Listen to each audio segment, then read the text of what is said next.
Buenos días, soy alumno del Centro Educativo Metropolitano Hidalgo. Mi nombre es Emanuel Sánchez Escalante.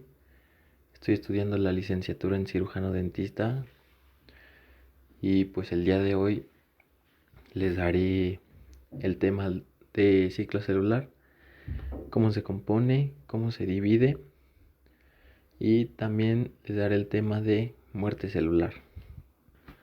Para comenzar, todas las células tienen un ciclo de vida que incluye su nacimiento o formación.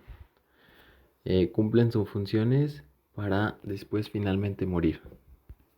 El ciclo celular es una secuencia de acontecimientos autorregulados que controla el crecimiento y división de las células, y su finalidad es producir dos células idénticas a la célula madre. Las células de un organismo pueden clasificarse de acuerdo con su índice mitótico, los cuales se dividiría en poblaciones celulares estáticas, poblaciones celulares estables, poblaciones celulares renovables. Hablemos un poco de las poblaciones celulares estáticas. Se refiere a aquellas poblaciones celulares que salen del ciclo celular y no se dividen más. Las estables son aquellas poblaciones celulares que se dividen de manera esporádica y con cierta lentitud para mantener la estructura de los tejidos y órganos. Las poblaciones celulares renovables son células que se dividen regularmente. Pueden generar dos células hijas que se diferencian o producen dos células hijas que permanecen como madres o precursoras.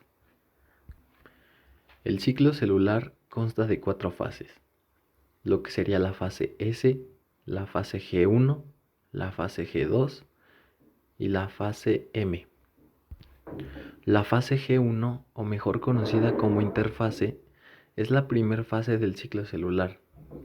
Durante esta fase, la célula aumenta su volumen, sintetiza el RNA y con ello todas las proteínas necesarias para la síntesis del ADN. En la fase S,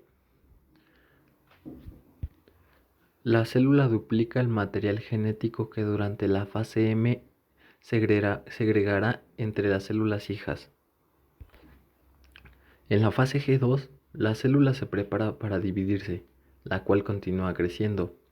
Se sintetiza el RNA y proteínas importantes para la segregación del material genético. En la fase M, o mitosis, es el proceso por el cual se generan nuevas células a partir de una célula madre.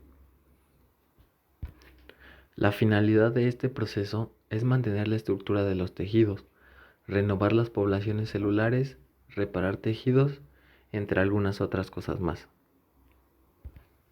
La fase M, o mitosis, se subdivide en dos más: cariocinesis, o la división del núcleo, y citocinesis, o división del plasma.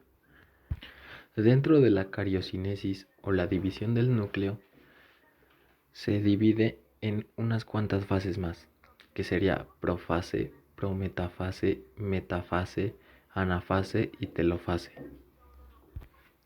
En la profase inicia cuando los cromosomas se compactan. La prometafase es una fase intermedia entre la profase y la metafase, en la cual, a la par que se forman los cromosomas mitóticos, se disuelven los nucleolos. En la metafase, el huso mitótico se conforma por dos polos, uno a cada lado de la célula, que corresponde a los centrosomas que se dividieron durante la interfase. En la anafase, los cromosomas se separan y cada cromátide hermana se dirige hacia uno de los polos. En la telofase, se caracteriza por la reconstrucción de la envoltura nuclear alrededor de los cromosomas en cada polo. Los cromosomas se condensan, se restablece el nucleolo y el surco de segmentación se acentúa. La célula está lista para dividir su citoplasma.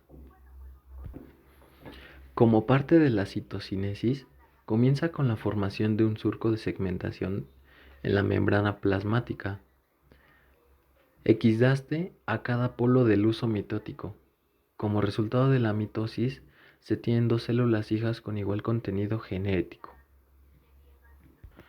Como parte del ciclo celular, también se encuentra la meiosis. De la meiosis hablaré generalmente, ya que no nos adentraremos en el tema. La meiosis es una forma diferente de división celular en las células eucariotas. Durante el ciclo celular, la célula eucariota experimenta una serie de cambios que conducen a la formación de nuevas células. Dependiendo del tipo de célula, esta podrá dividirse por mitosis o meiosis. Meiosis es la división celular que tiene lugar en las células germinales para producir gametos masculinos y femeninos, espermatozoides y ovocitos respectivamente. También se podría decir que es un proceso de división celular que nos lleva de una célula diploide, que son dos juegos de cromosomas, a una haploide, que sería un juego de cromosomas.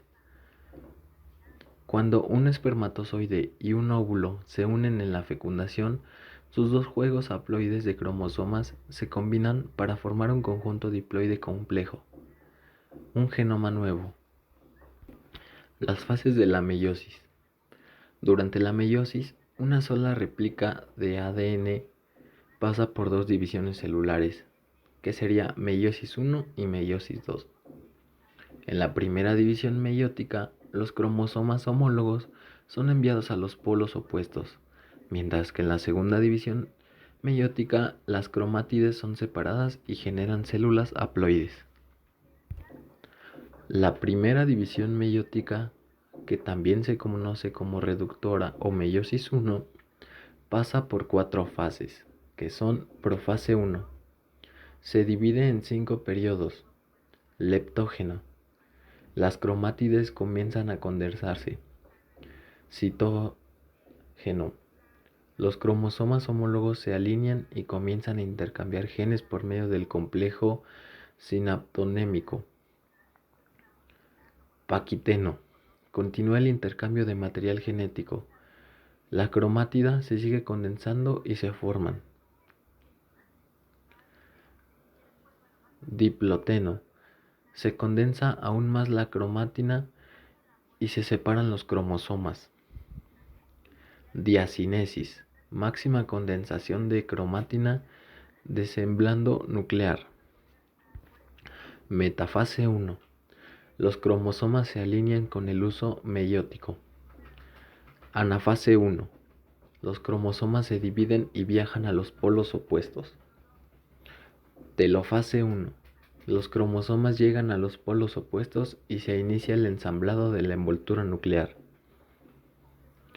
Como parte de la meiosis 2, las células hijas del periodo 1 entran en una corta interfase 2, donde los cromosomas se desorganizan y no hay duplicación genética. Esto se divide en profase 2, metafase 2, anafase 2 y telofase 2. Hablemos de la profase 2. La cromátina se vuelve a condensar y la envoltura nuclear desaparece. Metafase 2. Los cromosomas formados por cromátides se ubican en el ecuador de la célula. Anafase 2. Las cromátidas hermanas se separan y son llevadas a los polos de la célula. Telofase 2. Los cromosomas ahora con una sola cromátida se encuentran en los polos y se empiezan a reorganizar la envoltura nuclear alrededor de ellos. Al finalizar este segundo periodo de división nuclear, el resultado son 4 células haploides, cada una con la mitad de material genético. A continuación, se hablará de muerte celular. La muerte celular son todos los organismos multicelulares que requieren controlar la población celular, ya sea por acción fisiológica o patológica. La muerte celular programada es de gran importancia para el desarrollo y la supervivencia de los organismos. Existen 3 mecanismos principales de muerte celular en general: apoptosis, necrosis y autofagia. La apoptosis representa un proceso fisiológico. Durante la apoptosis, las células que ya no son necesarias son eliminadas del organismo.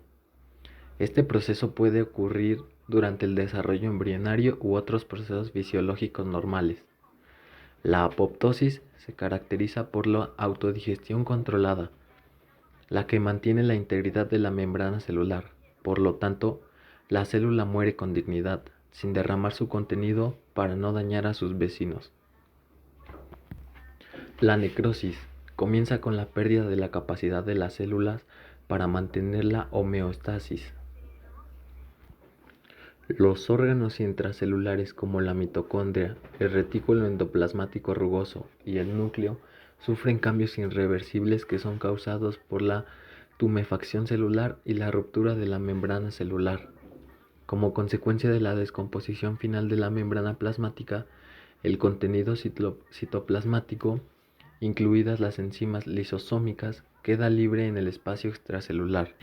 Y por último, la autofagia es un proceso celular regulado que permite a las células el recambio de su contenido mediante la degradación de sus propios componentes.